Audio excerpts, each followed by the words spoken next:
recording. Hello, everybody. We are in our last session. It's been, for me, exciting 2 days. And I hope you enjoyed the talks like I did. We had a change in our original plan because one of the speakers had to cancel at the last minute. So we moved Daniela to our last session. Yeah, I'll just introduce you and you'll talk about the topic and talk a bit about yourself. So let's see. Our first talk is by Anastasia and Galina. It's called Looking Behind Think Culture, Soviet Jewish Ego Documents, and Online Archive in Progress. I believe that the first speaker will be Galina. Am I right? How did you guess? Okay, I was told by somebody whispered in my ear. So, well, thank you for invitation and presentation. Unlike it's said on the program, I do not yet work for the Central Archives for the History of Jewish People. Instead, I work for Russian State University for the Humanities in Moscow. Okay. Well, and I deal mostly with two fields, with late medieval Jewish history and with Soviet Jewish history. Here, Anastasia and me were presenting an online archive of Soviet Jewish legal documents. For the time being, they're mostly memoirs and shorter autobiographies, but also there are some diaries and letters. It is still a work in progress. The collected texts are currently being tagged and prepared for online publication, and the database and website are being developed. So I will say a few words about our research mission as we see it, and about some dilemmas dealing with documents selection and tagging. And then Anastasia will present the website itself, and will tell you about some technical issues, which is really the most interesting part of our presentation. So I have nothing to share with you, I mean, no presentation to share with you, so I will be just talking.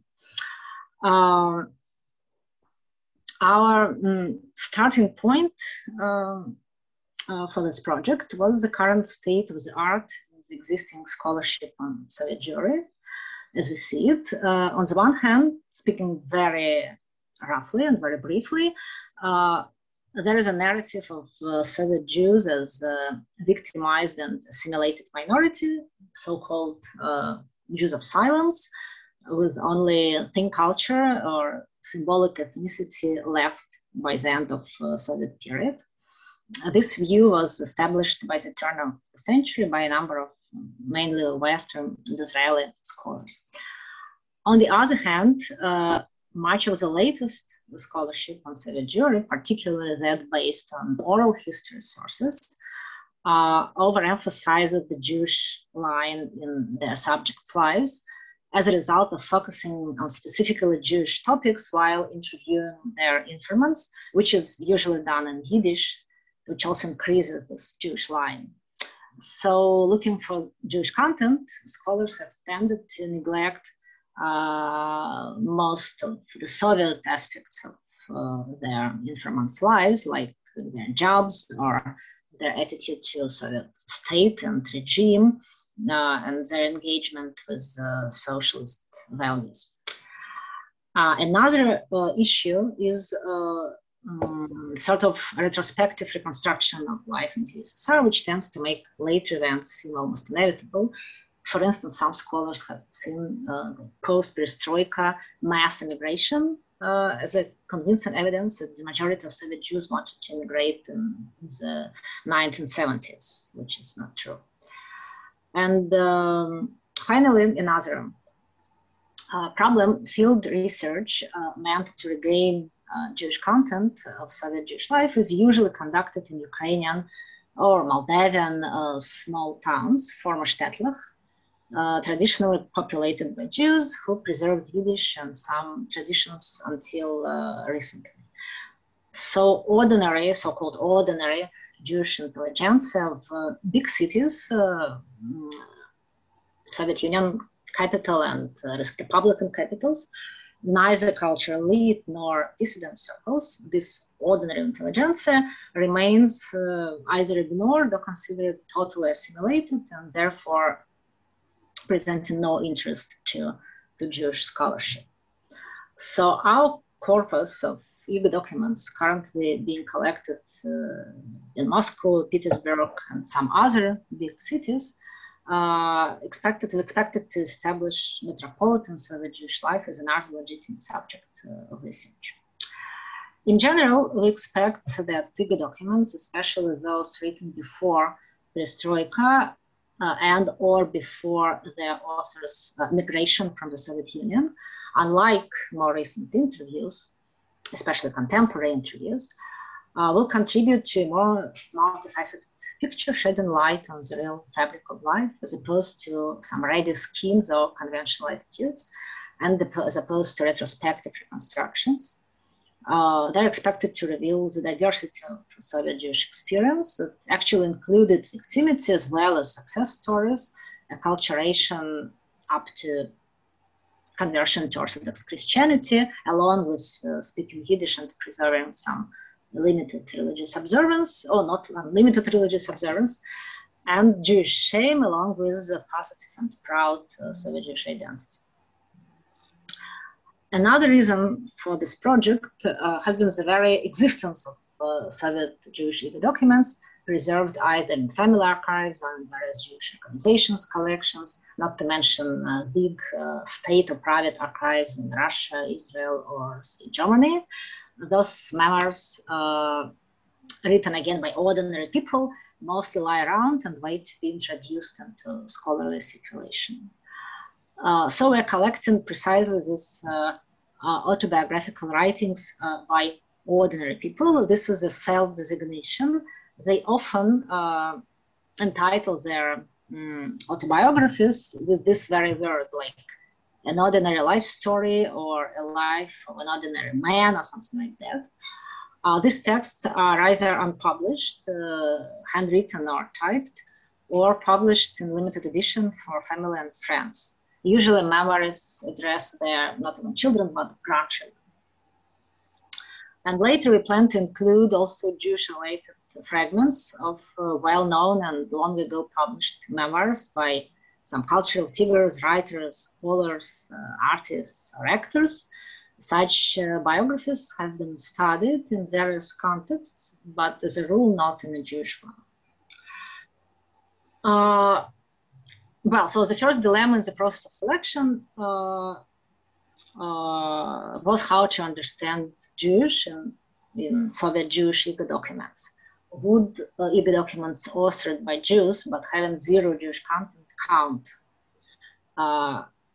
Surprisingly, we have come across voluminous diaries covering many years and written by people with fully Jewish name and surname and still containing nothing on Jews, Judaism, or even anti-Semitism. And we have opted for Jewish content since we see our overarching goal not only in the preservation of all these texts, but also, and more importantly, in presenting Soviet Jewish experience through the lens of autobiography, or even in deriving some several formulae of Soviet Jewish biography. To this end, and in order to be distinct from other online collections of IGA documents of Soviet epoch, we are working on manual text tagging, adding thematic tags related primarily to Jewish experience. So the only technical dilemma I would like to address is choosing the degree of particularity in the thematic tagging. Tags can be maybe specific, like Cheder or Yeshiva or Moscow State University, or correspondence with Ilya Ehrenburg, or doctor's plot. Alternatively, they may be more general, like primary education, Jewish education, higher education, correspondence with cultural figures of Jewish origin, or anti-Semitic campaigns. What will be more convenient for users searching our database. Finally, we decided to combine general and specific tags, making a sort of a tree in each particular case, like education, Jewish education, primary education header, or anti-Semitism, late Stalinist campaigns, Doctor's Club. And one last thing, a very productive and even fascinating research method is a comparison of two autobiographical writings written by the same person, say a memoir and a diary, or a comparison of such writings with his or her later interview, or interviews given by his or her children or grandchildren. We already have this possibility in several cases, like we have got a diary plus a memoir plus the author's son's memoir, or we've got a Jewish Gulag memoir plus the author's daughter's interview, or another Gulag memoir, a bit fictionalized, plus a later essay of the same man on his Jewish roots, plus his later very recent interview. So it will be great to develop a way to automatically analyze such clusters of documents, but it is still a task, one of the tasks for the future. So I think that's all I wanted to say, and now I'm turning the floor over to Anastasia. Hi, do you hear me well? Like good enough? Yeah, okay.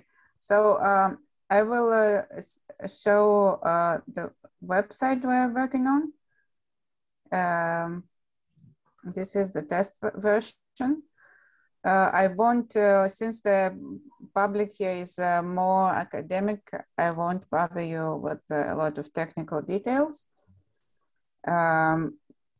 So what I will do now, I will simply Google Translate the whole website from Russian to English so that you could understand what you're looking at.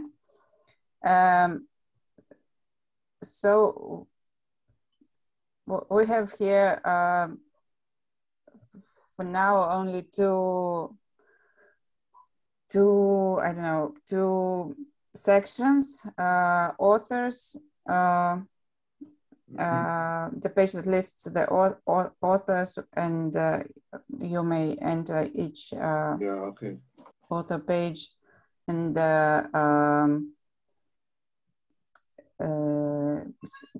see some details about author's life and where they were born, etc. Some pictures and a link to their text. Alternatively, you can go to documents page and choose from the document list what you wish to see.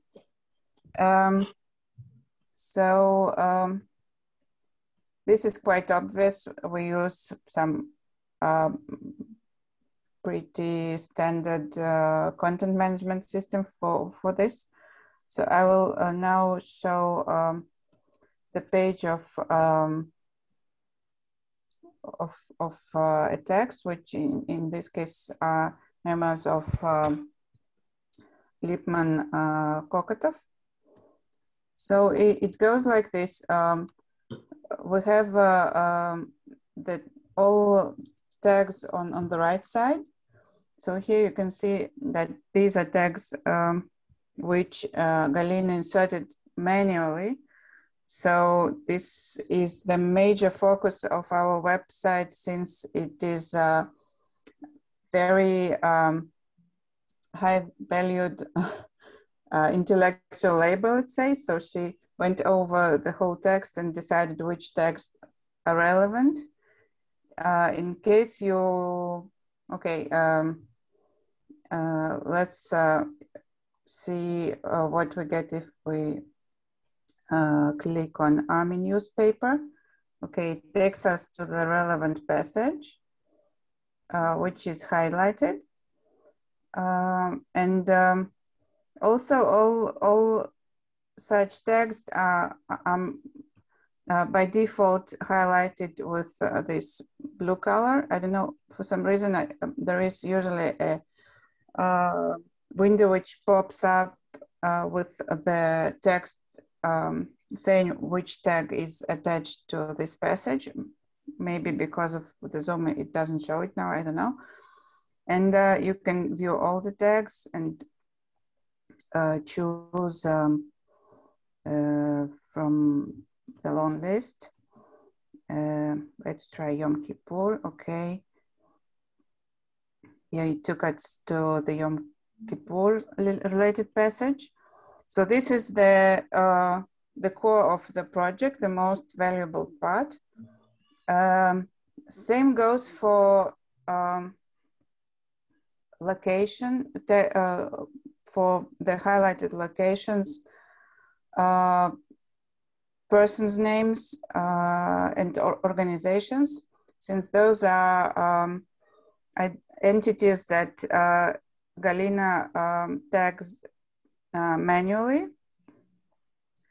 Let's go to, okay, planning, for instance. The website took us to the passage which mentions Lenin. So here, it's not that Galina saw that Lenin is mentioned and decided, like its meaning. Lenin here is mentioned in a meaningful way. The text relates to him somehow. It's not that he is just mentioned. The text talks about him. So this is what is important here. Also, we for the automatic processing of the text, we decided to not to pass the text for names, locations, and organizations, which is possible, but gives a lot of errors in the result. And also you cannot, it will give you all the mentions of a certain name, and most likely most of them won't be the topic of the text, the subject in the text. They will be just mentioned occasionally. So we decided we don't want this for now. The only automatic text processing which we did is that Galina created a list of relevant terms, and we passed the text for these terms. And these are our keywords. So we can go, okay, pogrom, and the website takes us to the passage where pogrom is mentioned. Here you see the window which pops with the subject. I don't think it will work now, but the plan is that when you click on pogrom here, yeah, it doesn't work. It will take, or maybe it will. Yeah, it works. It takes you to a list of all the instances where this term is mentioned. So the next step will be cleaning of our data. We will make the list of all the text we used on the website so far, and we will decide how to whether we wish to make some changes to it, and I am sure we will make some changes. And ultimately, we plan to create various kind of indexes, which will enable the researcher to quickly get what he's looking for, depending on the subject he's researching. And in general, I really think that this is an awesome instrument for research and can be very helpful.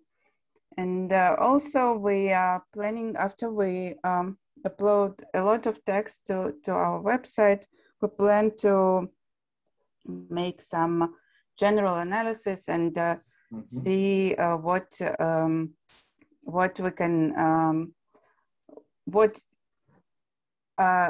we can learn from these texts as a corpus. So I'm very much looking forward to see what we will achieve. And since in the program, after our session, I didn't see that a discussion is planned, I would like to use these 4 minutes that are left to, in case someone wants to ask questions and give any you comments. have plenty of time. Since, yeah, this is the most important for us now, to get some feedback and to hear from the potential users of our website. That's it, I think. Thank you very much. Thank you. It's fascinating, I think. Yes, I can also add to the concept was developed by Galina, and I think it is really great because me personally, I work in the field for a few years now. Not that I know everything and about what's happening now in the field, but I never saw such a website. I never saw such a tool which gives you, which can give you exactly what you're looking for in terms of your subject, whether you research education or something else. Yes, I wish I had the one in my field of subject. Okay. Can you please shut down the presentation? Yeah, I'm trying to. I'm a bit lost here. Just go to stop share and. I think I stopped already. There is resume share and new share. Okay. No, so we just go to view options and view options. Stop.